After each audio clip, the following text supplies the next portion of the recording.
Pipe folds comes from a support from top, creating a cylinder shape throughout the fabric, in curtains or a long dress. Zigzag fold is created by bending a pipe fold piece of fabric. They buckle in a crisscross because of an uneven twisting of the fold. Spiral folds are usually wrapped around a cylinder form and changes angle when the form underneath changes direction. See it like the spirals are connected in loops.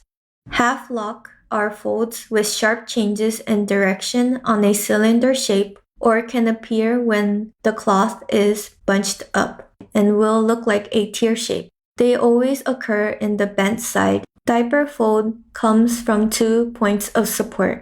This usually happens when the fabric is against a wide, flat surface.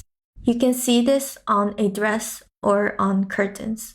Drop folds are basically just a drop from a point of tension. It will have a bit of zigzags, spirals, and half locks. Inert fold. The characteristic is that the fabric is lying limp and is inactive, creating a scattered shape on the ground. It will be based on what is underneath the surface.